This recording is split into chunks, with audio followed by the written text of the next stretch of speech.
This is a Compass MS Care program sponsored by Alexion, Bristol Myers Squibb. We have EMD Serono, Sandoz, TG Therapeutics, and Viatris. We want to thank them. Can everybody give them a round of applause, please? Thank you. So, my name is Stuart. I'm with MS Views and News. I'm the president and the founder of this organization. I too have multiple sclerosis. That's a long, entirely different story. And we're going to get started quickly today. We have Megan Weigel here. Wow, Megan came all the way from Jacksonville, Florida. Everybody, thank her for doing that. Awesome.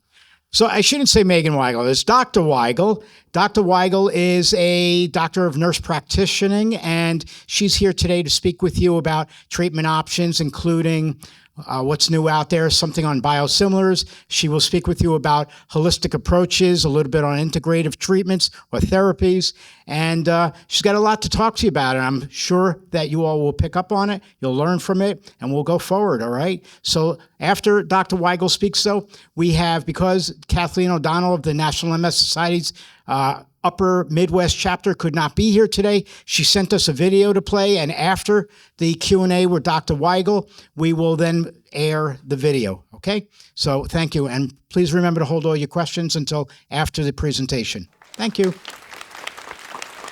Thank you guys for being here today. My son and I are here, and we've had a really great time. I don't know how we did so much sightseeing yesterday, but he was a big sport. You have a beautiful state. Hi to everybody on Facebook. It's good to see you.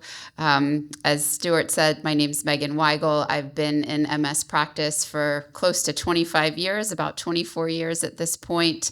I'm the way past president of the International Organization of MS Nurses, and have done a lot of work with my local MS Society chapter, and this MS has really been my passion for a long time, and I love to bring education to people. So today we're going to talk about quite a few things. So quick MS 101, you guys could probably give that part of the talk. I'm going to talk about the newest MS treatment options, including most recently approved disease-modifying therapies and other therapies for MS. I'm specifically excited about some cool things happening in rehab.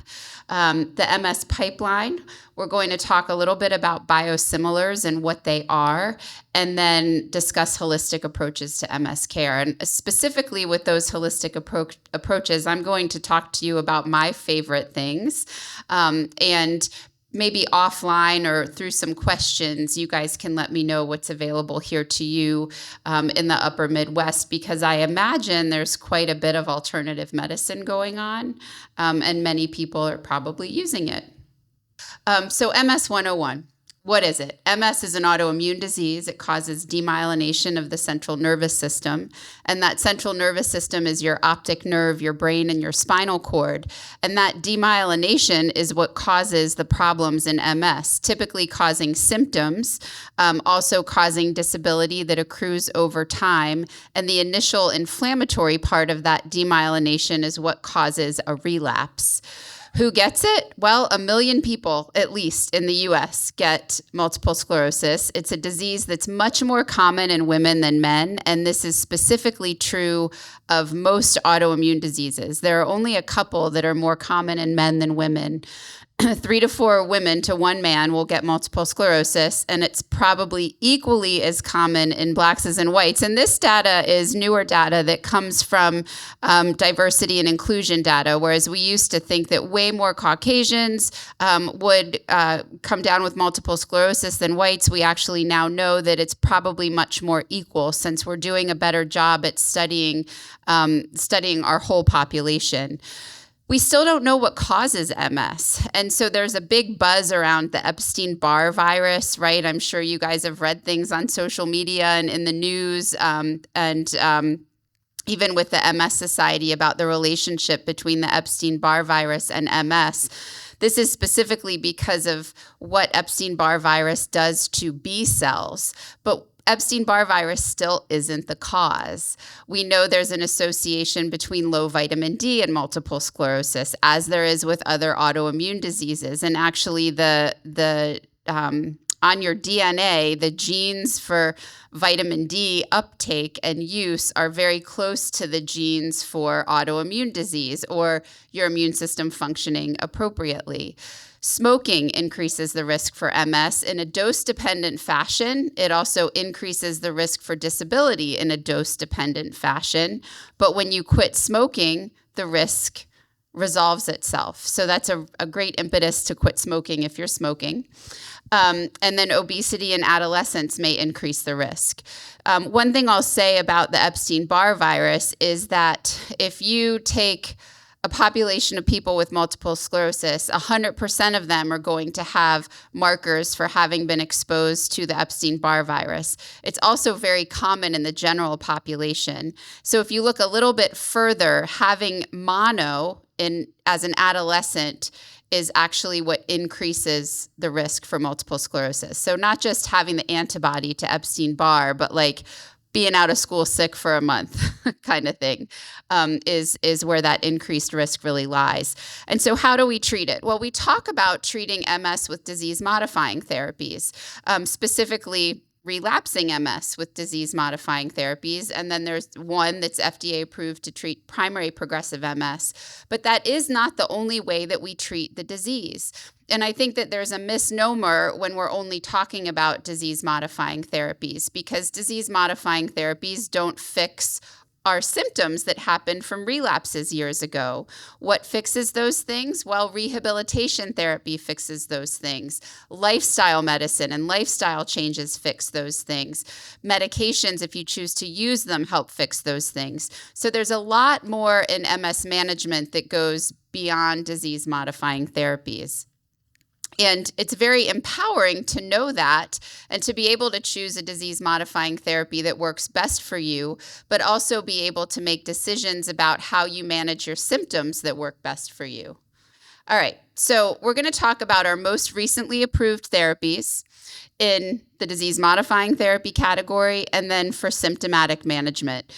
So we had a lot of birthing of disease-modifying therapies during the COVID-19 pandemic. And that's, is sort of unfortunate when it comes down to it because how many people were actually visiting their physicians or their nurse practitioners or PAs as they should have been during the COVID-19 pandemic? Well, many people wanted to avoid telemedicine. Many people wanted to avoid going to an office and even going to a lab to get blood work done or even going to an infusion center to get their infusion. So it might not have been possible for you to learn of new therapies that happened during the COVID-19 pandemic, which very fortunately seems to be sort of over. Thanks to Stuart, we had a lot of education coming out through MS Views and also from other MS advocacy organizations like the MS Society, Can Do MS, MS Foundation, MS Association of America. But the things that were birthed during the COVID-19 pandemic were S1P modulators like ponesimod, which is Ponvory, ozanimod, which is Zeposia. And these medications are once daily pills that basically hook onto a receptor that causes some of your white blood cells to stay in your lymph nodes. These medications are what I call the smarter little sisters of fingolimod, which is Gilenya.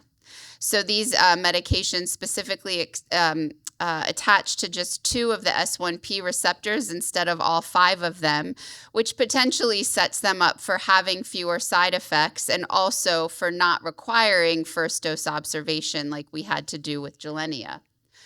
Other B-cell depleting agents that were specifically released during the pandemic were Kesimpta, which is ofatumumab, and then Briumvi was approved last year, so after the pandemic. Briumvi is ublituximab. Ofatumumab is a once-monthly injection, a sub-Q injection in a pen that you give yourself that depletes your B cells. So these medicines have similar mechanisms of action to Ocrevus, which most of you may have heard of, or ocrelizumab. Briumvi is an every 6-month infusion after the first 2 loading doses. And the difference between it and ocrelizumab is that it's a rapid infusion. So after the loading doses, it can be given in less than an hour. So that's the main difference. But these are high efficacy B-cell depleting agents. And then we have our biosimilar therapies that were approved, recently approved. So we have Tyruko, which is natalizumab. We have representation from them here today. And we're going to have a big discussion about biosimilars in a few slides. And then generics, including teriflunomide. Now, I didn't include dimethyl fumarate here because it became generic a bit before teriflunomide. So these are our newest disease-modifying therapies. Hopefully you've heard of all of them, but I have traveled to other rural parts of America back in the day when folks didn't even know that Gilenya was around, and it had been around for a couple of years at that point. For symptomatic management, these are some things that I like to talk about. The first is Livispa, which is a form of baclofen that comes in a little sachet, almost like an electrolyte powder. You can put it in water, shake it up, and drink it. It's much lower doses of baclofen than you would get in a pill. And so it's nice for breakthrough symptoms or to have with you if you can't carry medication, your pills for some reason. And I found it to be helpful for folks who need just a little bit more without sedation or, again, need something for breakthrough spasticity. And then moving on beyond medication is what's most exciting to me in rehabilitation therapy. And the first thing is the psionic neural sleeve. I'll show you a picture of it here in a second. And the second is the PONS device, which is a portable neuromodulation stimulator. So the PONS device is a feedback process. There's a little, I'll call it a pad that sits on your tongue. The trigeminal nerve has branches on the tongue that go to the brainstem, and it causes this feedback loop that stimulates the brainstem. And then the brainstem tells your cerebrum or your higher level cortical functioning that there's signaling going on. And that signaling comes back down through your higher level brain functions, through the brainstem again and the spinal cord. And with PONS plus trained physical therapy in 14 weeks has shown to improve balance and walking in people who are walking with multiple sclerosis. So the psionic neural sleeve looks like this. And did I see one? Awesome. Okay, so we have a wearer in the back. I thought I noticed something cool on your leg. So the psionic neural sleeve is a functional electric stimulator, which is like the Bioness L300 or the Walk Aid. But this device involves the whole leg, and it causes sensors to monitor what your leg is doing and send feedback to your peripheral nerves. So mind you, you have multiple sclerosis. Your brain and spinal cord may have some signal loss from plaques or from demyelination, but your peripheral nerves, barring any other things that you have, should be A-okay. So they're ready to receive messages. They just need the messages to work. And so the psionic neural sleeve is providing your peripheral nerves with messages to move and do things like flex your hip, extend or flex your knee, raise your foot, point your foot. And so as you move, your nerves are sending messages to the neural sleeve that's sending messages back down. And so you have improvement in gait and balance. Using these devices like the neural sleeve or like other functional electric stimulators or even an ankle foot orthoses like a foot drop brace, not only helps your movement, right? But because you're not working so hard to make those movements, at the end of the day, it can also translate to an improvement in fatigue. And that's pretty cool because that's the most, one of the most disabling symptoms when you have multiple sclerosis, even if you have other symptoms that you can't see. So that's the psionic neural sleeve. And then this is the PONS neuromodulation stimulator. So you can see this woman right here. She has this funny little paddle in her mouth, and she's wearing something around her neck that looks a bit like like she's cool and wearing headphones around her neck maybe, or that she has one of those neck fans on. And then she's walking on a treadmill. And so this device, as she's walking on a treadmill, gives feedback from the tongue to the trigeminal nerve up to the brain and then back down. And there, again, is improvement with physical therapy and 14 weeks, improvement in gait and balance. This device has long been approved in Canada. It is FDA approved in the United States, but not covered by insurance yet. It's quite expensive. I hope it gets there because I think it can be very beneficial to people living with MS and spinal cord injury and strokes and TBI and all sorts of things. All right, so pipeline therapies. This is always like the part of the talk that people really want to hear is what's happening, what's coming down, what's the latest and greatest that I'm waiting for. So the biggest the biggest news in pipeline therapies for several years has been BTK inhibitors. BTK inhibitors affect these cells in the central nervous system called microglia. Microglia are like the trash men or like the cleanup crew or the gardening pruners of the central nervous system. So these drugs affect them through B cell signaling. So they affect B cells, but B cells that are specific to telling microglia to like be good or be bad. These therapies up here, evobrutinib, tolobrutinib, fenebrutinib, remibrutinib, and orelabrutinib are being studied in relapsing forms of multiple sclerosis. The two that are bolded, tolobrutinib and fenebrutinib, also have studies going in inactive secondary progressive MS. So we define relapsing MS as clinically isolated syndrome, relapsing MS, and secondary progressive MS with relapses. But what about all the people who've had MS for a really long time? They're over their relapses. They haven't had them for a long time, but they're continuing to get worse. And we keep them on medications because we hope they're helping, but we're just seeing this continued slow decline. So the hope is that in inactive secondary progressive MS, one of these drugs will prove to be beneficial and slow down disability progression. The safety and tolerability of these overall is similar to other disease-modifying therapies. There is a need to monitor liver enzymes, but we do that with every single MS drug, whether you know it or not, except for glatiramer acetate or Copaxone or Glatopa. The phase 2 results were promising, but the first drug to finish the phase 3 trial was evobrutinib, and it did not meet its primary endpoint. And so further studies for now with that drug have been stopped, and we have to wait and see how these others progress through their clinical trials. These clinical trials are just as long as other clinical trials in MS. They're 2 years. And if you're truly looking at disability as an endpoint, which is where we really think that these drugs will be helpful, personally, I don't think that 2 years is long enough. I don't think that we're going to see the stabilization or the slowing down or even the improvement that might be seen in just 2 years. And so maybe the design of the clinical trials isn't going to show us what we need to see. We'll have to wait for the jury to weigh in on that as they finish. But that is the current information about BTK inhibitors. Oh, you're just going to do it for me. Thank you.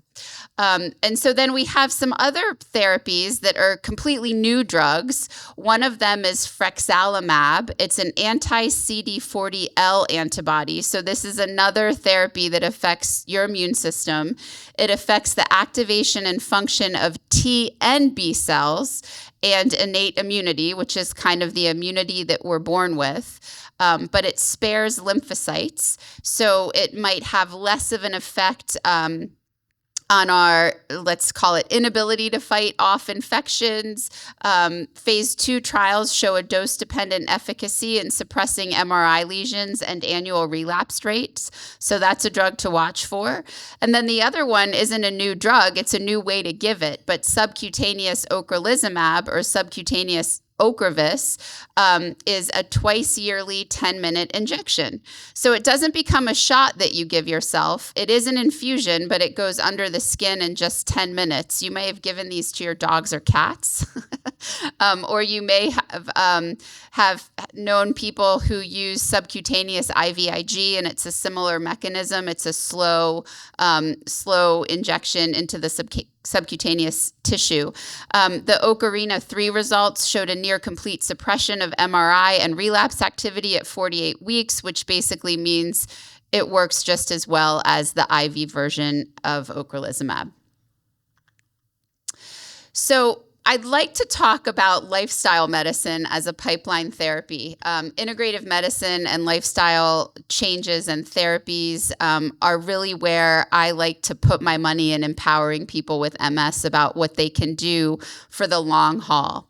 So vascular comorbidities increase the risk of disability and the rate that you achieve it. Vascular comorbidities are things like high blood pressure, diabetes, high cholesterol, overweight and obesity, peripheral vascular disease. And opportunities to improve brain health reduce the risk of vascular comorbidities, and they improve outcomes if you have them already. So if you're thinking to yourself, well, I have MS, how can I preserve my central nervous system? Or I have MS, but I'm also really worried about dementia. What can I do to reduce my risk of that? So that's what we're talking about here, doing things like improving your diet. I like to recommend a plant-based whole foods diet. It doesn't mean that you can't eat meat. It just means that you're eating it as a condiment. And if you're a follower of our friend Dr. Terry Walls, you'll hear her say the same thing. Plant-based whole foods diet, meat as a condiment if you choose to eat it. Move your body, whatever that means to you. So I hate using the word exercise. It kind of feels like homework. Nobody likes that, even my 7-year-old over there. So move your body in a way that feels good to you. And there are so many resources for people living with MS to do that these days. I'm not sure about in person here, but online you have Dr. Gretchen Hawley, who does a lot of speaking for MS Views. You have her program online. You have My MS Gym. You have MS Workouts. You have Yoga Moves MS and OMS Yoga, which are together as one now. You have exercise videos available on the Can Do MS website. All of this is free. So there's no excuse. And you might say, well, I don't know. I'm not really in good shape. I haven't exercised in so long. Some of these videos are 2 minutes long. So if you just choose to do one and then evaluate how you feel after you do that, I bet you do another and another. And I bet the next day you do a little bit more. So move your body however it feels good to you. Gardening, dancing. There are online MS dance programs now. So anything that you need to do to get that body moving. Practice good sleep hygiene. Sleep is huge. I, at my age, now choose sleep over exercise sometimes if all I have is the choice for one in a really busy day. If you're not getting good sleep, your insulin resistance is going up, your stress chemicals are elevating. And so if you can, add an extra half hour to an hour of good sleep into your night sometimes, that's amazing. Good sleep hygiene means you leave the bedroom for sleep and sex. That's it. You don't read in there. You don't watch TV in there. You don't crochet in there. You don't paint in there. You don't have your home office in there. The bedroom's for two things. Sleeping and sex. Do you have a home office in the bedroom? But seriously, so that, keeping the bedroom at the right temperature for you, also super important. Making sure that you're going to bed not wound up from sugar, caffeine, and alcohol, or even from exercise. If you have, the ability to exercise and you're going to do that at 9 o'clock and try to go to bed at 10, you might be a little bit too ramped up to do that. So practicing good sleep hygiene. And if you think that you have a sleep disorder. Restless leg syndrome is pretty common in MS. So is sleep apnea. If you're waking up in the morning and you've slept for 7 to 10 hours and you still feel like you didn't sleep, then you need to talk to your healthcare provider about being evaluated for a sleep disorder. Reducing stress. Ha ha. It is like, if I could give you the key to that, I'd be a billionaire, right? But any way that you can reduce stress, even if it's just stopping during the day and taking 10 deep breaths, or if you have a smartwatch, I think it even tells you to breathe. I actually reduced stress by no longer wearing a watch. That was a big thing for me, but that was a stress reducer. But reducing stress, if you have a hard time reducing stress, I'm going to give you some great alternative ways to do it as we move through this talk. Even talking to a mental health professional if you need to is a great idea. Staying involved socially, like coming to these things, is great for brain health, and learning new things, new languages, new art forms, music. Doesn't matter how old you are. When you learn new things, you make new connections in your brain, and it helps improve your brain health. Good for MS, good for brain health in the long run, and reducing the risk of dementia. So now let's talk about biosimilars. I like to survey the audience, but because we have a Facebook audience, it's a little bit hard to do that. Biosimilars are not generics. So I think that's, first of all, important to understand. A biosimilar drug is a biologic drug. I'm going to kind of go back and forth between these. A biosimilar drug is a biologic drug, which is a large, complex molecule made using a biological process that's approved based on rigorous FDA standards. It must have comparable pharmacological studies, immunogenicity assessment, and additional studies, if needed, showing there is no clinically meaningful difference in safety, purity, and potency from the brand biologic. So an example in MS right now is Tyruko, which is natalizumab with funny letters after it. And Tyruko is a biosimilar for Tysabri, which is natalizumab with no funny letters, therefore it's the parent drug. It must have phase 4 studies and also risk management plans if the parent drug had a risk management plan. A generic drug is a smaller, simple molecule made using chemistry.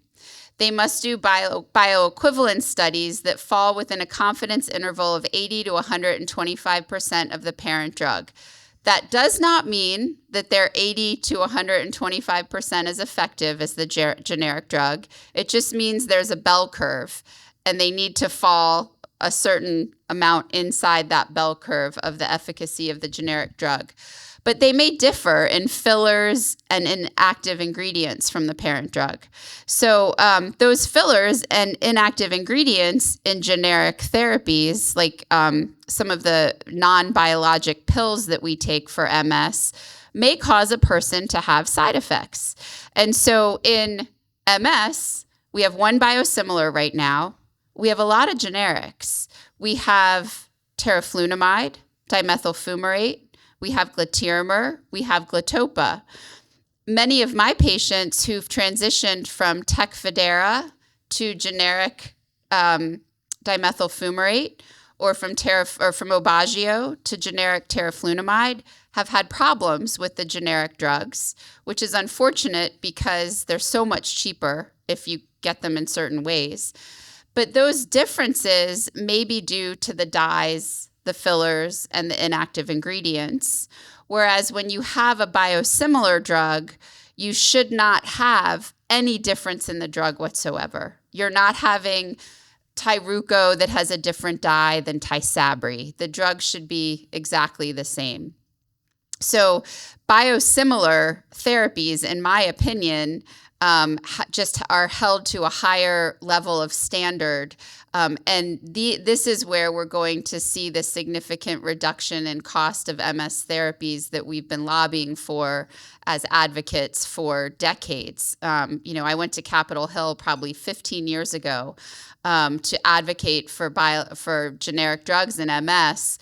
And then when the generic drugs in MS came out, like dimethyl fumarate, teriflunomide, they might not be on your formulary, or they might be on your formulary, but they're just as expensive. And so we're relying on these other companies like DirectRx, BlinkRx, Mark Cuban's Cost Plus Pharmacy to help us with the cost of these drugs. Where we're going to see the benefit is likely going to be with the biosimilars. Okay, so pros. Biosimilars and generics, this is where we're combining the two together. They may offer affordable choices for patients. They may expand the list of currently approved disease-modifying therapies. So, by the time we get more biosimilars and more generics, we're going to be over 30 therapies for MS. Biosimilars may provide a similar level of support as the parent biologic, and by that I mean financial support and also clinical support through nursing and through a REMS program. And then large pharmacies may carry these generics and biosimilars for a lower cost. So in my area right now, we really use the heck out of Cost Plus Pharmacy for teriflunomide and dimethyl fumarate. Cons of generics and biosimilars are that insurance formularies may or may not have the generic or biosimilar on the formulary. So it actually may not be cheaper for you if you're using your insurance to get it. Inactive ingredients of generics may disagree with a unique individual's makeup and cause side effects. And then generics are made by many companies, changing monitoring parameters. And by that, I mean currently, I believe generic fingolimod, I forgot fingolimod, oh my goodness, fingolimod is a generic. I believe there are 11 companies making fingolimod now. And so because fingolimod is a generic, not a biosimilar, there is a risk for a unique individual's makeup to do something different with the drug. So when I switch a person from Gilenya to fingolimod, usually because of an insurance issue, we try to fight to keep a person on brand. When I switch a person, I go back to monitoring them like I did when they started Gilenya. We get a blood count in 1 month. We get liver enzymes in 1 month. I do the same thing with teriflunomide. I go back to monthly monitoring of labs for 6 months. I do the same thing with Tecfidera. And if their pill changes in color on a month-to-month basis or with each shipment from the specialty pharmacy, I ask them to let me know so we can go back to starting over with lab monitoring. And I have seen some bumps in liver enzymes. I have seen some changes in absolute lymphocyte counts that a patient who was stable on the brand name drug for years wasn't having. So I think it's important that if you are on a forced switch to a generic, that you talk to your provider about needing additional blood work, specifically for teriflunomide, fingolimod, and dimethyl fumarate. You don't have those same worries with generics for glatiramer acetate. Okay, so here are available biosimilars and generics right now. We have Tyruko, natalizumab, Tyruko, Tysabri. And then generics are dimethyl fumarate, which is Tecfidera, teriflunomide, which is Aubagio, fingolimod, and Tecenzo, which is a branded generic. It's a branded fingolimod because it's given as a melt. And then glatiramer acetate and Glatopa. Okay, so now on to the fun stuff. Holistic approaches to MS care. So these are my favorite complementary therapies. Acupuncture, acupressure, biofeedback, something called neuroemotional technique, Reiki, diet changes, and movement. Why? Why are these my favorite? Well, there's minimal risk for harm. They can be cost effective, so you can find these affordably. They may help with symptoms that nothing else is helping, and they empower you because you made a choice to say, I'm going to try this out and see if it works for me, and it just might. Next slide. So why is this slide here? I'm going to talk about the gut-brain connection. Why is this slide here? You guys heard me talk about microglia when I talked about BTK inhibitors. So microglia are up here in the brain, and I called them the calm or the storm. So these are all of the things that go on that affect the way your gut and your brain talk to each other. And I bet some of you know that your second immune system one of the largest places of your immune system, I should say, is your gut. So it's like your skin and your gut. So these things come into the body. What's in our environment, toxins, things that we're exposed to, things that we've eaten, things that we've taken, stress, early adverse events in our lives, like adverse events as kids, they come into our body and they cause changes in the HPA axis and in the autonomic nervous system. The HPA axis is your hormonal axis. It's what affects cortisol to be released. The autonomic nervous system is what affects other neurohormones, things that stimulate your sympathetic nervous system or your fight or flight nervous system, and your parasympathetic nervous system, which is your rest and relax or rest and digest nervous system. So if you have things going well, then all the downstream effects go well. Your immune system works great. Your gut works great. You might not need to do as much stuff bringing in things from the outside to make everything work well together. There's a signal that goes up to the brain that says everything's A-okay. And what we have is calm. But if some things come into your body, and it could even be something little, it could be that you went on a vacation that was amazing, but you had that bad salad, and had some GI issues. And so then what we have here is this reflex or cascade of events that happens in the gut and the gut sends a message to your brain because the microbiome changes that something's wrong. And so then this feedback loop keeps going and your brain says, well, something's wrong. And your microglia flip from good to bad. They start pruning things that should belong instead of that don't belong. And then this risk for immune changes occurs. So I'm just going to move through here a little bit more. So immune modulation, intestinal permeability, reflexes, motility. What all of this says is I'm moving my bowels well or I'm not. Many people have irritable bowel syndrome. It could be constipation. It could be diarrhea. I am not trying to make an association between those things and MS at all. All I'm saying is that what happens in your gut sends messages to your brain that things are good or things are not. How many of you have had a nervous tummy? I'm asking you this on Facebook too. A nervous tummy, or butterflies in your stomach, or acid in your throat because you're angry or something like that. So these are just really, really keen ways to see how quickly things talk to each other. And then the other things that we're putting in from the outside are food, probiotics, prebiotics, medications, bugs, literally bugs, inflammation, and then that affects our bowel habits as well. And then we have the vagus nerve, which comes from the brain into a whole lot of parts of the body. So brain, diaphragm, heart, and gut. So intimate connection between the gut and the brain. You can go ahead and switch. And so that brings me to diet changes. Why do we want to make them? We want to make them because we want this connection to go smoothly, right? So the right diet for MS doesn't exist. It's the one that you follow. So you don't need to pick a program unless you're the kind of person that needs to pick a program.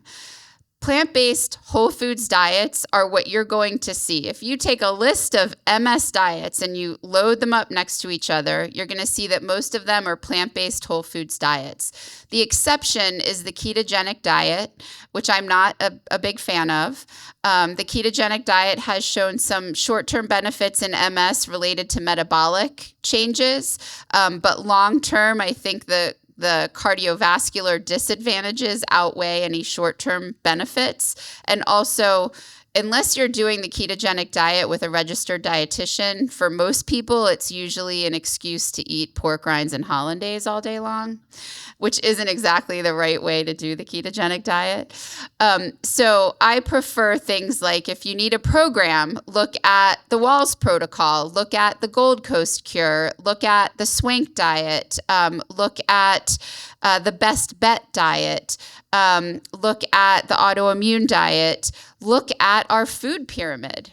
The USDA food pyramid actually is good.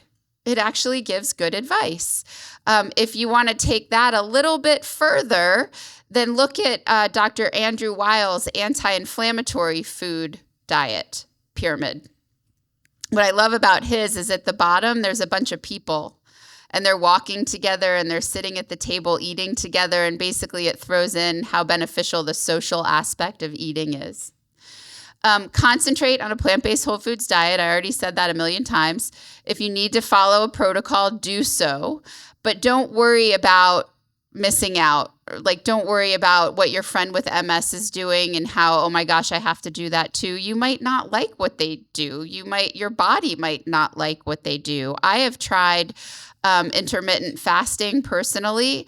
My body needs breakfast. I am hangry by 10 o'clock, and there's no reason for me to be that way. It doesn't result in any benefit for me from a weight management standpoint. My body actually works better with breakfast. So you might try things that work and see if they work for you. Recent research in MS proves that healthful diets improve brain health, cortical thickness, the thickness of your gray matter, reduces inflammatory proteins, improves symptoms like fatigue, pain, and a sense of well-being. And healthy diets reduce the risk of vascular comorbidities. So there's no reason to not make a positive change. You don't have to do it all at once. Pick one thing. Give up soda, drink water. Take out processed sugars or desserts or chips or things like that. Do other crunchy things. There are lots of good crackers that you can get with less than 4 ingredients and such. So just pick one thing to work on and make a change. If people say there's no way I can get rid of that stuff, then I say add something in. So have a green salad with every meal that you have. You're bound to push something else out. And the benefit of those greens can't be spoken enough. Okay, I'm ready, Bill. Acupuncture, centuries-old practice. It assesses illness as blockages along pathways called meridians. The needles are bendable. They're hair thin, if you've never had acupuncture. And they're used to move energy, which in Chinese medicine is called qi, and remove blockages that are caused by blocked energy. In MS, it can be helpful for symptoms like pain, spasticity, nerve pain, bladder issues, depression, anxiety, and fatigue. Some insurances cover acupuncture. Even some Medicare plans will cover acupuncture. And if they don't, then you can use, if you have a health savings account or a flexible spending account, you can often use that to pay for acupuncture or to get reimbursed for it. I always tell people to check credentials of the acupuncturist, and I recommend acupuncture physicians. So their credentials at the end of their name are usually AP, acupuncture physician, or DOM, doctor of oriental medicine. They are trained rigorously. It's like medical school, and these days it's just as expensive as medical school. Healthcare providers like physicians, dentists, chiropractors, and nurse practitioners can go to a short medical acupuncture program. And so that most of those programs are used to treat painful conditions. So certainly can be beneficial for you, but if you want the whole Chinese medicine experience, you want to go to an acupuncture physician. Next one. And then we move to acupressure. Oh my God, no needles. I'm never going to put needles in my body. Acupuncture, what are you talking about? Acupressure is your thing. So acupressure operates according to similar theory as acupuncture, but there are different schools of acupuncture that bring in different styles and different elements. Uses fingertip pressure to encourage the body's movement of stuck energy. It's helpful for the same symptoms, but it may be more helpful for people who can't tolerate needles or have significant pain and difficulty with touch. So if you are really hypersensitive because of nerve pain, or if you have fibromyalgia, acupressure can be very beneficial. And the pressure, I'm certified to provide acupressure. The pressure is almost like laying a dime on your skin. You can barely feel it. It's not a deep pressure. So if you're a person who people keep saying massage would be beneficial, but massage has always caused you pain, acupressure is also something that you might consider. look for a license to touch and training and certification programs, and that differs by state. So in the state of Florida, people who have licenses to touch are massage therapists, nurses, and physicians, PTs, OTs. In your state, license to touch may be different. So you want to make sure that the person touching you has a license to do so. Next slide. Biofeedback is a great therapy for anxiety and depression. It's also great for pain. It can be great for sleep. But in today's world, I'm not sure about here in South Dakota and in the upper Midwest or where you are on Facebook, but in today's world, it's extremely hard to get in to see a mental health therapist. Wait lists are 6 months, 12 months for counselors, for psychologists, for psychiatrists. And biofeedback, if you find the right person, can be a nice in-between to help you learn how to manage some of the symptoms that you're having. It allows you to control some of your body's involuntary functions like heart rate and breathing by watching those things on a screen. Also, neurofeedback uses brainwaves to do this. It reduces symptoms that I already talked about. It teaches you to shift negative outcomes to positive ones. And it also teaches you that you're actually in control of your body. So when I first started talking about these therapies, I mentioned that some of them can be helpful for things that nothing ever seems to help. This is one of those things that can help you feel in control of things that are out of control. So you can literally watch on a screen that when you start to think about something negative, your heart rate goes up or your brain waves change. When you start to bring in slower, deeper breathing, your heart coherence starts to entrain and get slower. Your brain waves start to change. And so when you do that over and over again, you can do it anytime. When you're at a red light and somebody makes you mad, you can just bring in a breathing technique, or you can think about your favorite place in the world and know that what you're doing is shifting your brain waves to a more positive experience. Very well documented research for headache, pain, depression, anxiety, performance, hypertension, bowel and bladder issues, and ADHD. This is covered by many insurances. Techniques can eventually be done on your own. And again, always ask about licensure and certification of an individual. For most forms of biofeedback, people who are licensed to provide them are mental health professionals, nurses, and physicians. In some states, OTs and PTs can provide biofeedback. Neuroemotional technique is something that you may not have heard of, but it's been around for quite a long time. It's a mind-body stress reduction technique. It does not take the place of psychotherapy, but it can really engage some pretty powerful emotions and help your body get rid of them. Practitioners have to be graduates of an advanced degree in the healing arts, bachelor's or higher at an accredited college or university, and currently licensed by a state board. And then they have to be certified by NET. It's a pretty rigorous process.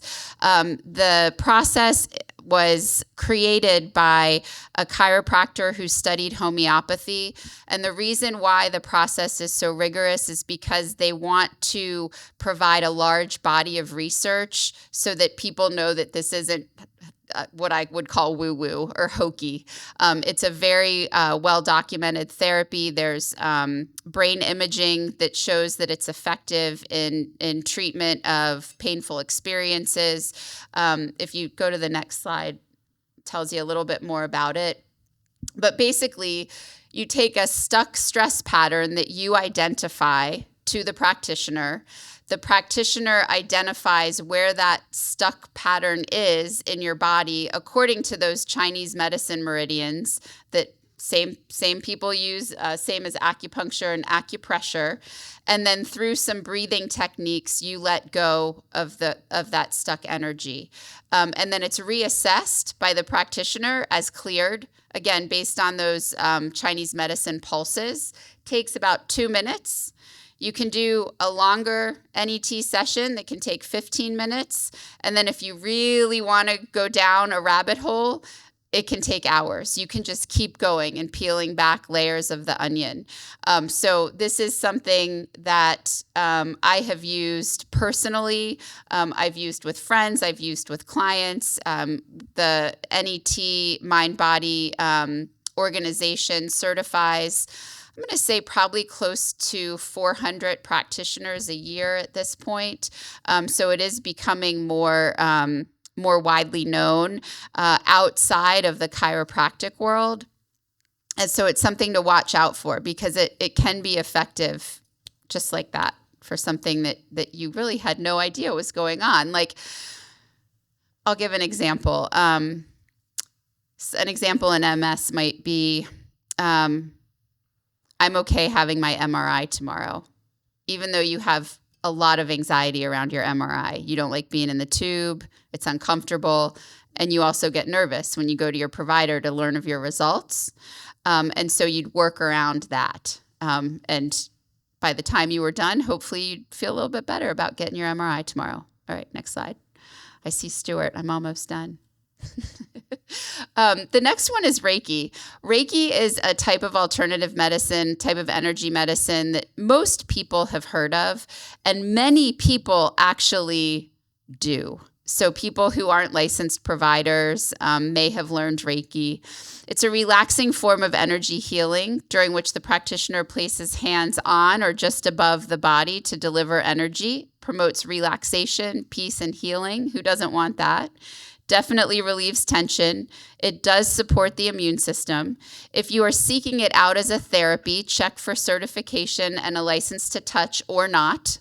And by that, I mean many people, wonderful practitioners of Reiki, don't have a license to touch. And in that case, their hands are above their body. They're not touching you. You may have friends or family members that say, I'm sending you Reiki energy right now. I know you're having a tough day. So Reiki's around, and I'm sure it's here and easy to find. Next slide. Last slide today to talk about is movement therapies. So again, I talked about exercise and not loving that word. I love the word movement. Therapies like yoga, tai chi, qigong, and Pilates have small studies that show they're very beneficial for some of the most awful MS symptoms, and for some of the MS symptoms for which when we take medication, they have other side effects, like maybe sleepiness or constipation, which cause worsening of some of these other MS symptoms. But small studies suggest improvements in balance, spasticity, bowel bladder control, fatigue, pain, quality of life, mood, flexibility and strength, and cardiovascular health in all of these therapies, and all of them are modifiable to your level of ability. So whether you're walking, whether you're in a chair, whether you have to stay in your chair or you can get on your floor, all of these things can be modified to your level of ability. And next slide. I think that's it. Thank you. Awesome. Thank you very much. Before I get into any of the questions, though, I got to let you all know, I've been working with Megan for over 12 years. And I remember the very first time that MS Views and News went to Jacksonville to do a program, you were a little nervous to speak. But I got to let you know that over the years, I've heard you so well spoken about multiple sclerosis that you are such something that everybody needs. Everybody in every town across the United States needs a person like you in their community to teach them, because it is so clear with what, like you just spoke about, today's presentation was probably the top of the charts. Thanks, Stuart. How do I get my sleep pattern down? Because I can fall asleep, but then I don't stay asleep, and yeah. So a couple of things. One is, for folks like you, you're often napping during the day. Are you napping during the day? I just did it the first time, well, that's good. A couple of days ago. That's good, because the first step would be to shorten those naps and eventually get rid of them unless you just need the rest. I would recommend talking to your healthcare provider about a behavioral sleep therapist. They're hard to find, and if you don't have one in this area, then I'd recommend starting with things you can do on your own. Like maybe you find someone who does biofeedback, or maybe you create a sleep ritual. So about an hour before bedtime, you find things that really calm you down, like you listen to calming music, or you read a book that's not a mystery, not something that like gets you going. Maybe you have like diffuse some essential oils, or if you don't, I hate to say drink some sleepy time tea, because then a lot of people are up all night using the bathroom. But if that's not a problem for you, then that can be very helpful. One of the most, our minds are very powerful things. So I think from the first night that a person has a hard time sleeping, the next night, your brain's already like, what if I have a hard time sleeping? What if I have a hard time sleeping? And so Andrew Weigel, who's my teacher from my fellowship, some of you may have heard of Dr. Andrew Weigel, he says, stop trying to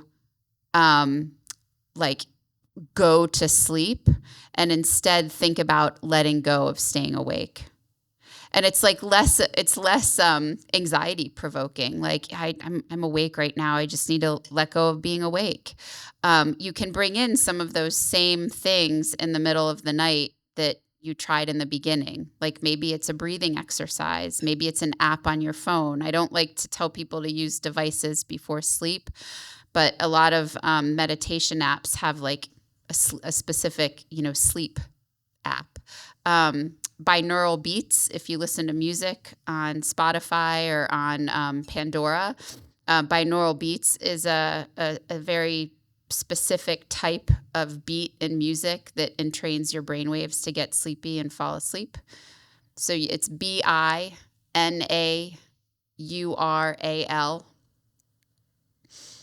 And that's something that if you wake up in the middle of the night and you just, you can pop in a headphone and listen. So try those things. Yeah. I've been hearing a lot about remyelinating medicines and a few that have came out. Is there any, I don't know what this, is there any updates on those? So there aren't currently any approved medications, FDA-approved medications that remyelinate. There are FDA-approved medications that when taken over time in a small percentage of people, people do have improvement in their levels of disability after years.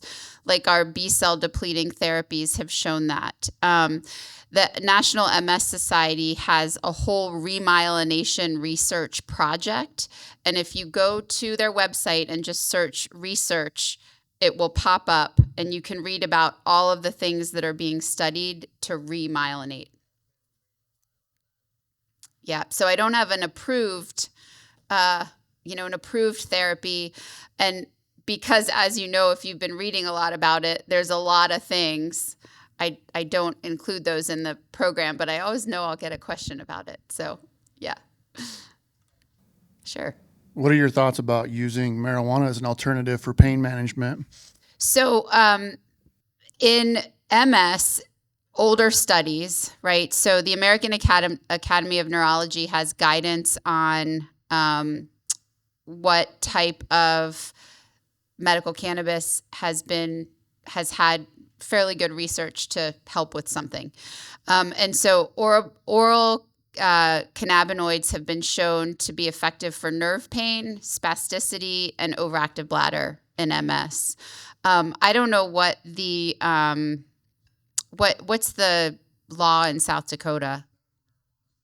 Okay, so medical marijuana is legal. So that I do think that I've seen it personally in my own patients. If medical marijuana is legal in your state, and because we're on Facebook, I also have to say that it's still federally illegal. If you can find the right blend of therapy that works for you and it allows you to get off of other medications that have maybe more side effects. I mean, what we're always dealing with is this balance of this helps my pain, but it puts me to sleep, or this helps my bladder, but now I'm constipated.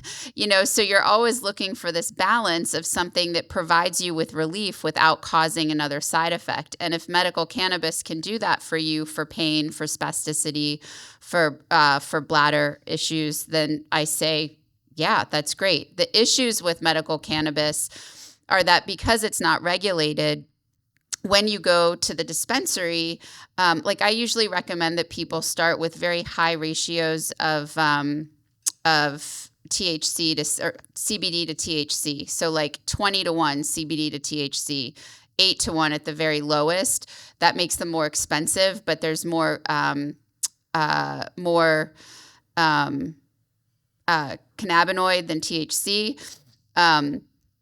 So there's less psychoactive properties, but the challenge is because it's a plant that's not regulated, you might say, I'm just going to call it, I don't know, give me a name to call something. I'll call it Poppy.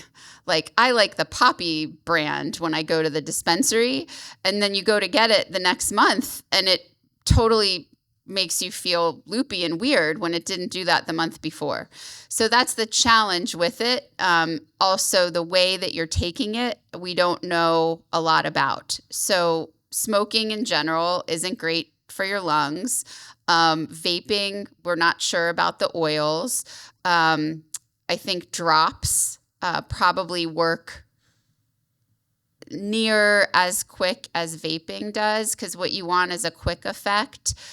Because if you're taking edibles like gummies, depending on what's in your stomach and how quickly you metabolize things, you might not have an effect of the gummy for a couple of hours. And by then you've taken another gummy because you're like, oh my gosh, this isn't working.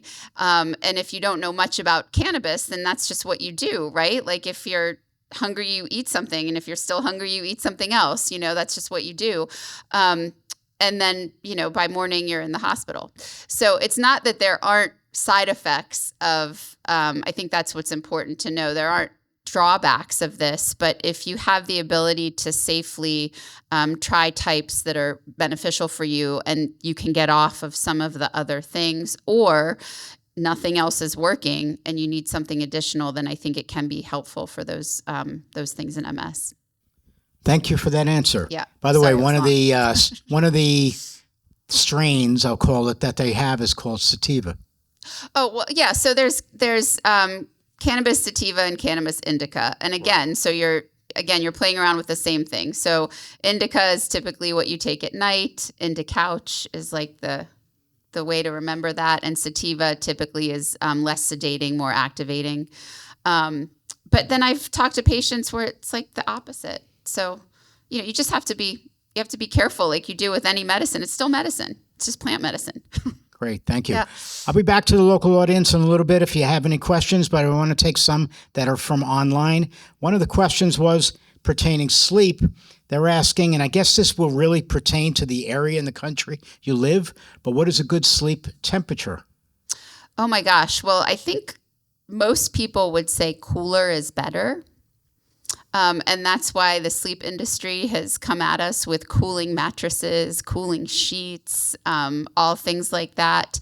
I think many people, I'm not sure of the exact temperature, but 68 to 72 degrees is sticking in my head. But many people will even have different like mattresses than their spouse, or like a Tempur-Pedic that's split in half because somebody likes it colder than the other person. The right temperature is really what works for you. If you're kicking off the covers, then it's too hot in your house. If you're adding on more, then it's too cold. Sure. Yeah. I think that the people here in South Dakota would say 68's a heat wave. Just maybe. Right. All right. Another one, similar question. The person wants to know, what is a good temperature to do exercise? That's a great question. So no matter what, when you move your body, even if it's from here to the bathroom and you have MS or you're anybody, your core temperature increases. You're not exercising. We're just talking about moving your body, your core temperature increases. When you have MS, that core temperature increase may cause your MS symptoms to get a little bit worse until you cool down. It's very simple physics. Think about when it's cold outside and, you've got on a wool sweater and your friend has on a wool sweater and you say, hey, buddy, what's up? And you shock each other. Electricity is conducted better in cold.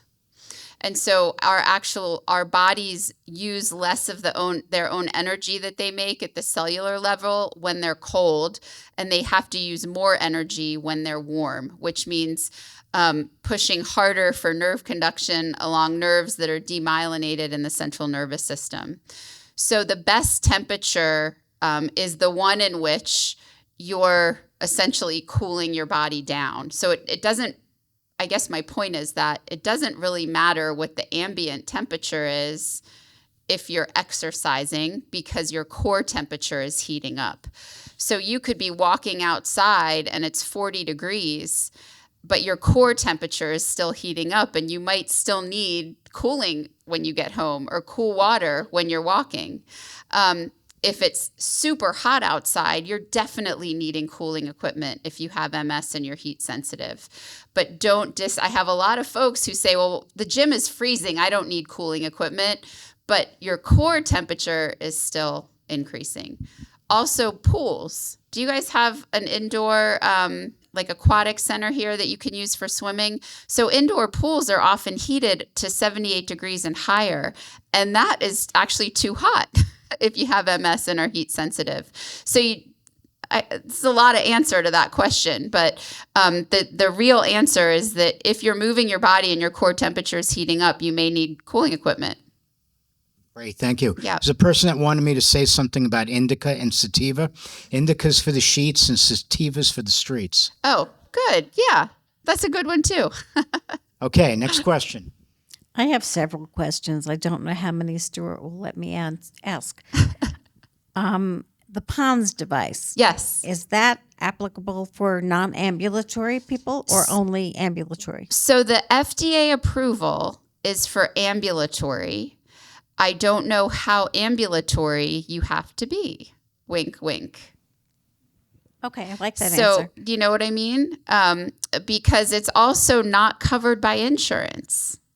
So if you're paying for it and you can get up and take a couple of steps with or without an assistive device, you're ambulatory. Works for me. Yeah. Okay, next question.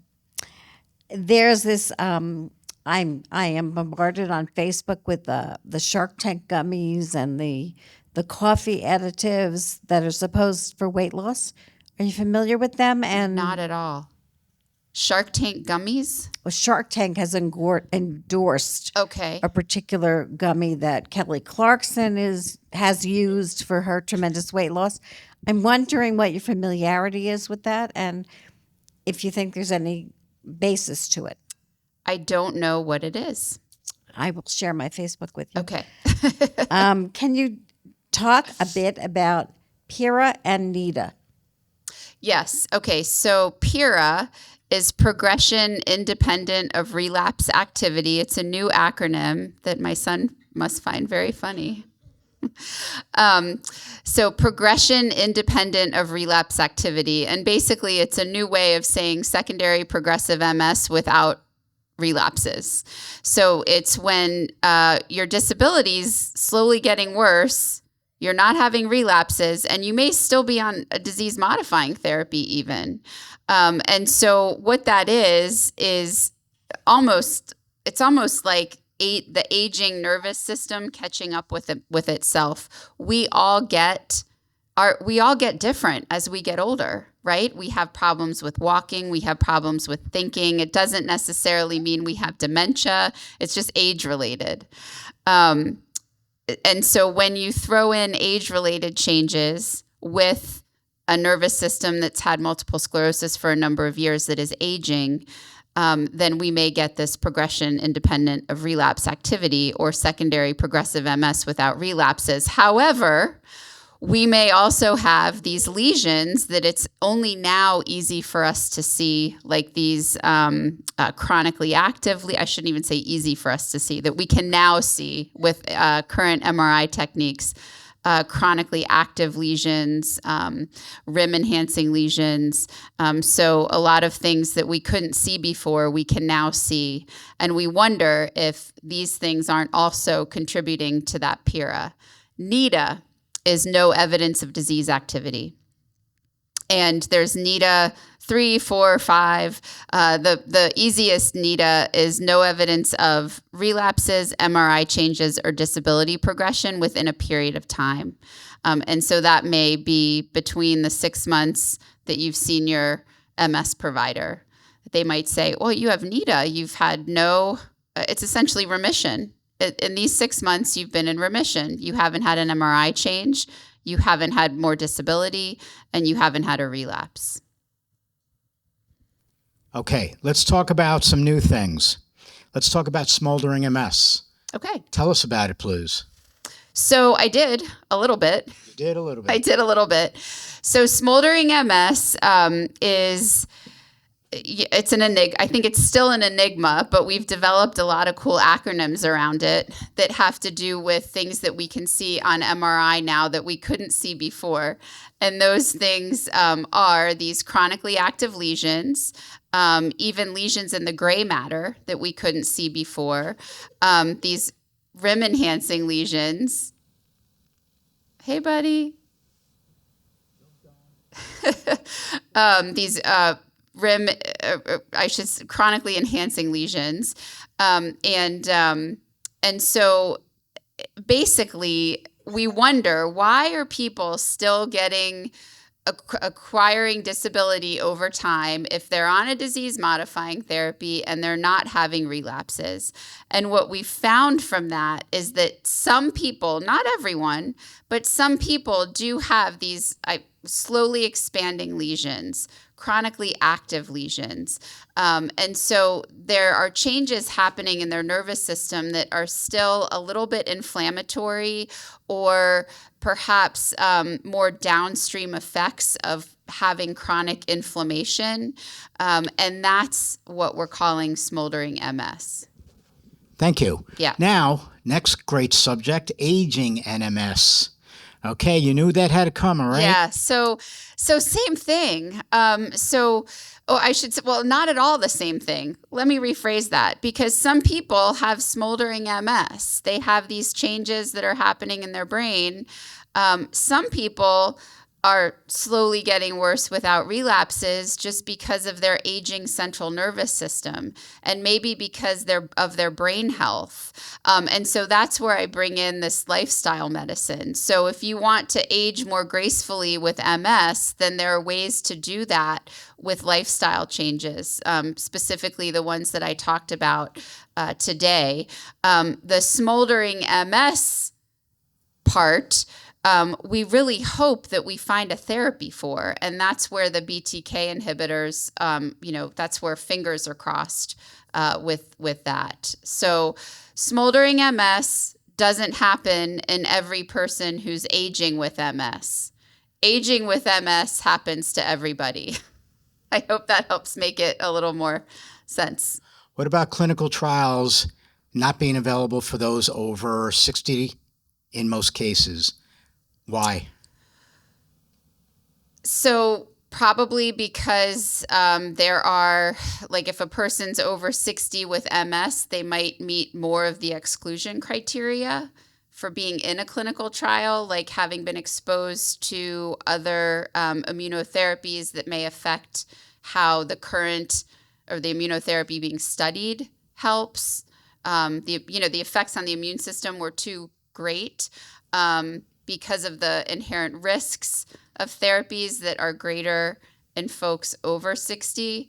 But ultimately, I don't know why, if we're trying to, find something that helps smoldering MS, right? Correct. So I don't have the answer. Okay. I'll talk to you afterwards. All right.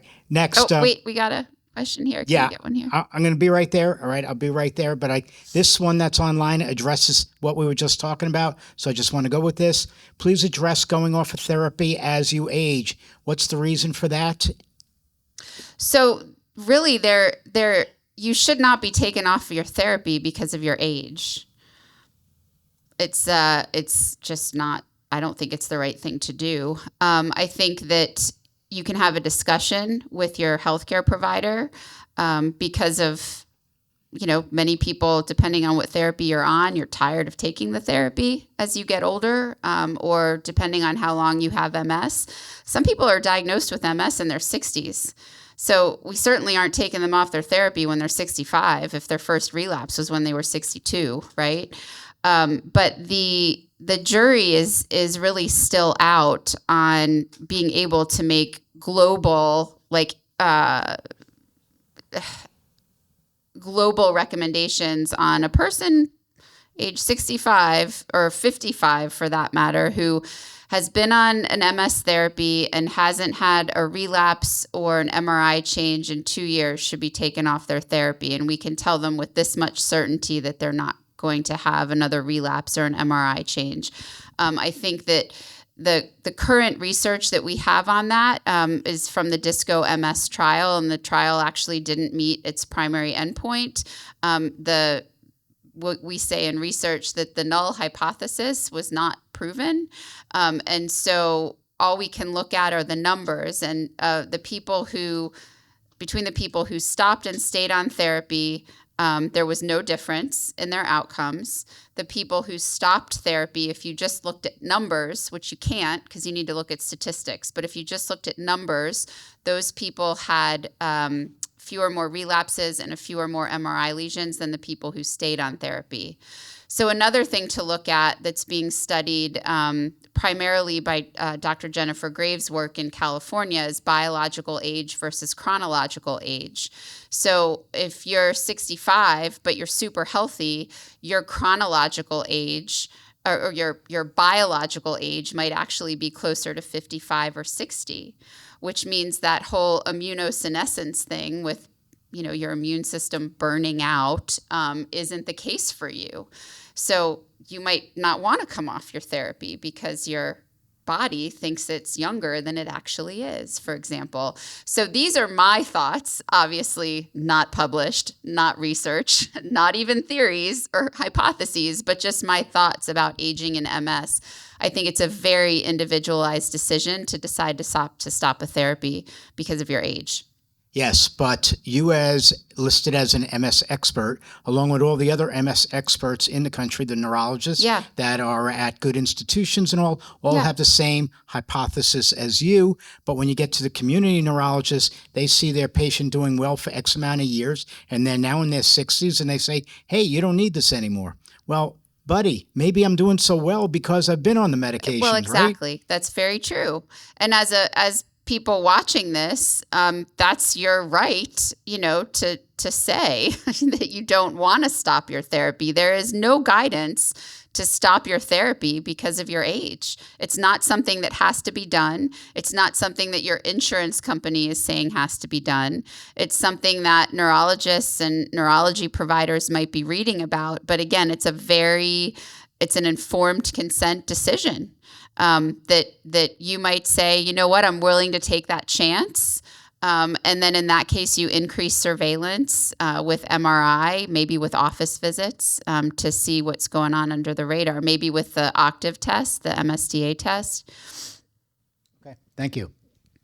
So I was diagnosed a year ago about, and I've had 2 infusions of Ocrevus, and really we're just kind of me and my mom just wondering what do we do? You know what I mean? You keep going.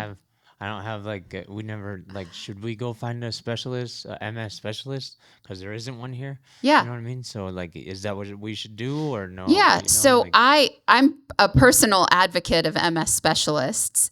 Even if you have to travel once a year, or even once every other year, I think it's important to have a local neurologist because you often have local needs, right? Like you might have medications that need to be refilled and things like that. But I do think that seeing an MS specialist is worth your while, on a somewhat regular basis. With one of the most common things I hear with B-cell depleting therapies is that, I've had my 2 infusions. I'm not better yet. Right. So these infusions are B-cell depleting agents have long-term efficacy. So at 2 years, we know that in the majority of people, disability was slowed down. At 5 years, you see stabilization. And so people are frustrated because, it's not making me better. It's not making me better. But you really have to get into like the body being used to long term of the effects of the drug and the way that it's working. And that's where all the other things come in, like the rehab therapies and symptom management. And I would say the worst thing that you could do is say, this isn't working for me now. Oh, I was wondering about stem cell therapy too, because I hear they use it in the UK for the first line of defense against MS, but I've heard it doesn't really work over time. It just kind of stops working. Does it? Yeah, so stem cell questions are great questions too.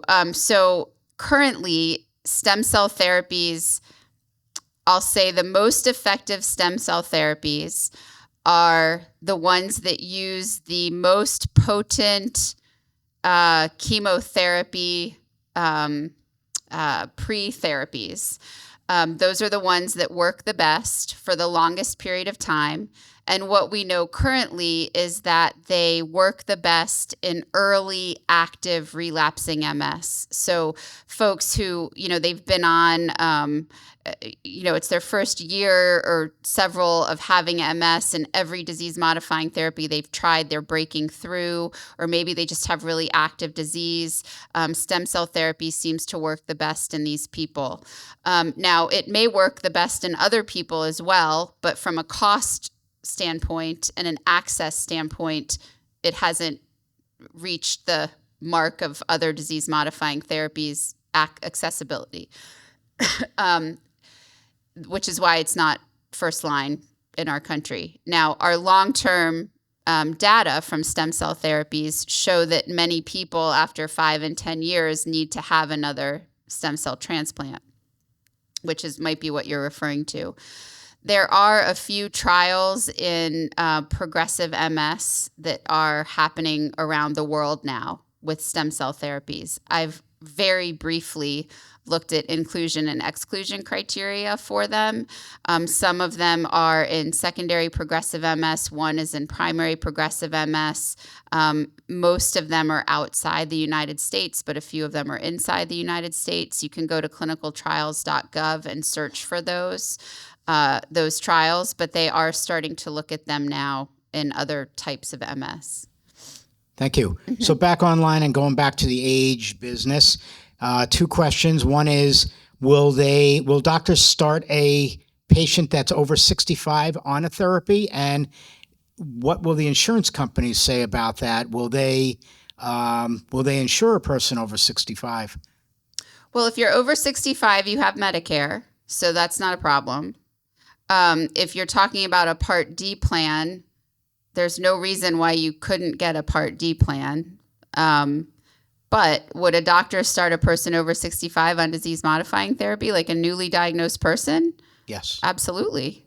Yeah, I mean, that should be offered. Yeah. Okay, well, that was that question. Going to generics.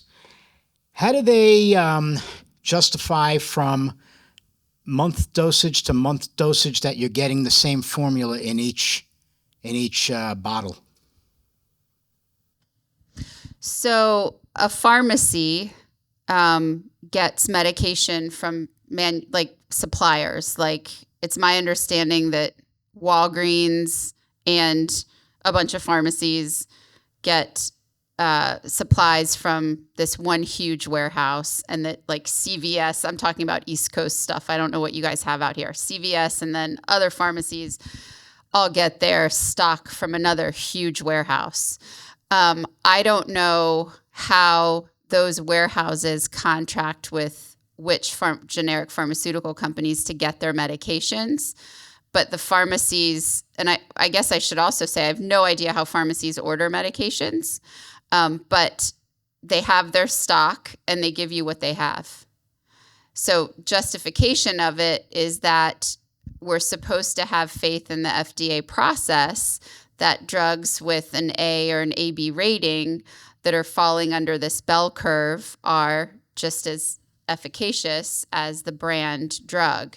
And I do think that the problem from a chemistry standpoint, might be more with the inactive ingredients for people from a side effect standpoint than with the active drug.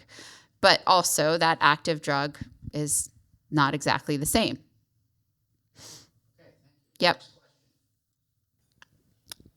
But we're hearing, or I have heard, that one bottle of Tylenol could be different from the next bottle of Tylenol. How does that play out in terms of the generics? So one bottle of Tylenol is never going to be different than another bottle of Tylenol if it's the Tylenol brand. If you are buying like a Walgreens acetaminophen, then it might be a little bit different than the brand of Tylenol. So Bill, I don't know, can I go backwards to my, to the biosimilar slide? Generic drugs have to do bioequivalent studies that show that they fall within a confidence interval that's between 80 to 125% of the brand drug.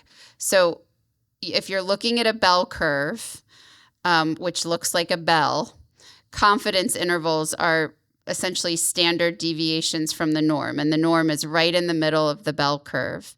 And they have to be within a standard deviation that's 80 to 125% of the norm. So with that being said, they also don't have to use the same inactive ingredients as the parent drug. So they can use different salts and fillers and dyes and things like that. So the possibility of getting, I think one of the first disease states that had to deal with this was epilepsy. An older medication, Dilantin, people would get a bottle and there'd be 4 different pills in it from 4 different generic manufacturers, and people would have breakthrough seizures. And so that was a problem. But I don't know how to justify or like how that happens, or how a pharmacy. Oh, sorry. I'm just trying to. How a pharmacy justifies. They're not really justifying doing anything wrong because these parameters are supposed to work. So on my side of things, I'm saying if everything's working perfectly, then I don't need to worry about anything. But I know that this isn't perfect. It's just good enough. And so I'm going to change my monitoring parameters, if that makes sense. I'm not going to put a person on a generic drug. Does that help at all? Because we have to weigh our choices. Like if staying on teriflunomide and paying staying on Obagio and paying $2,400 a month for it means you're going to stop your therapy, then we're going to try a generic. And if it doesn't work for your body, then we're going to move to a different drug. Thank you. Yeah. Talking about cost for things, a person is asking online, are the pharmaceuticals covering the cyanic neurosleeve? Are the insurance companies? Yes. No. Okay. And going back to the Octave test, yes. Can you describe that a bit more? Sure. Please? Yeah. So the Octave MS disease activity test is a blood test that measures 18 proteins that are specific to the central nervous system and sensitive for picking up inflammation that we see in MS. There is only one of those proteins within the 18 that has been validated to be tested on its own. So it's really that whole piece of those 18 proteins together that gives us a score of a low, moderate, or high risk of disease activity in the next 60 days. And that equates to a relapse or an MRI lesion that's new. And so it gives us a picture of whether or not, looking forward about 60 days, your disease is quiet. And so we hope to see low MS disease activity scores in our folks who are taking disease-modifying therapies that are working for them. There is, some thought that if this correlates with relapse activity, then perhaps it can be additional information additional to a clinical exam or additional to an MRI or instead of an MRI, depending on cost of that MRI for a person and cost of the lab test. But MRIs have been around for a lot longer.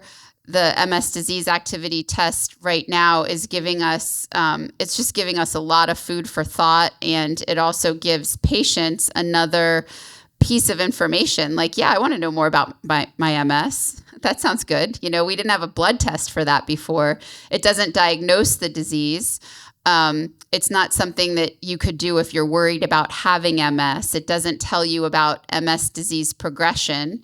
But if you get a low score and your MRI is quiet and you're not having relapses and you're not having disability progression, then it's just one more check in the box that everything's copacetic with your MS. Is there a cost involved with that? Yes. So I am not specifically up to speed on how the costs of the MS disease activity test have changed recently.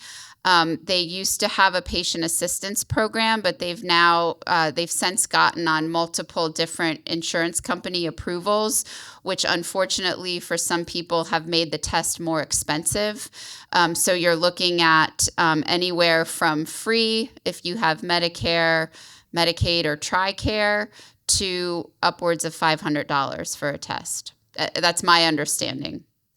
And somewhere in the middle. And if you've met your deductible, then maybe it's free. You know, they have a great patient support number on their web. I'm going like this because there's a QR code on their pamphlet that I give to patients. But you can essentially go to octavebiosciences.com and you can get the patient support line and you can call and give them your insurance information and they'll price the test for you.